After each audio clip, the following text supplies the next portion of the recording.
21 décembre, une sagesse pour aujourd'hui. Le sort final des méchants. Le juste considère la maison du méchant, il rejette les méchants dans le malheur.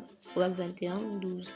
Dans ce verset, le sage attire l'attention de ses lecteurs sur le sort final des méchants. Le juste considère la maison du méchant. Cela veut dire que quel que soit le lieu où le méchant se cache, il est localisé et atteignable par le juste. Le juste ici, c'est le juge suprême, Dieu lui-même. Il tient entre ses mains le cœur des rois, combien plus celui des autres humains. La maison du méchant est comme une tour forte pour lui. Dans son imagination, c'est une forteresse dans laquelle il est hors d'atteinte. Les méchants donnent plus de valeur aux chiens qu'aux humains. Cela se voit lorsqu'ils mettent plus de prix dans la nourriture et la santé des chiens que des humains. Ce que le méchant ignore, c'est que si Dieu ne garde sa maison, ceux qui la gardent veillent en vain. Et tôt ou tard, il s'en rendra compte à ses dépens. Le malheur que redoutent les méchants, c'est ce qui leur arrive. Proverbe 10, 24a. Plus le méchant réussit dans ses voies, plus il se sent insécurisé et plus il doit dépenser pour la sécurité de sa vie et de ses biens.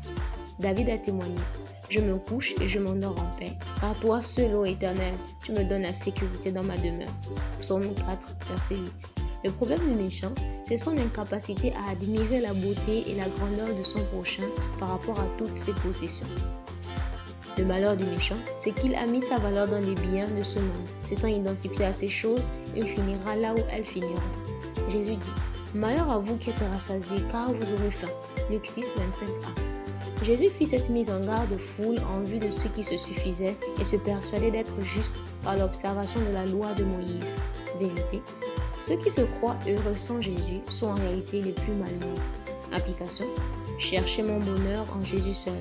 Mise en garde: malheur à celui qui bâtit sa maison par l'injustice et ses chambres par l'iniquité, qui fait travailler son prochain sans le payer, sans lui donner son salaire. Jérémie 22, 13. Prions ensemble. Père, fais que mon seul plaisir soit en toi. Au nom de Jésus. Amen. Lecture pour aujourd'hui. Psaume 1, 101 à 105. Proverbe 21. Vous êtes bénis.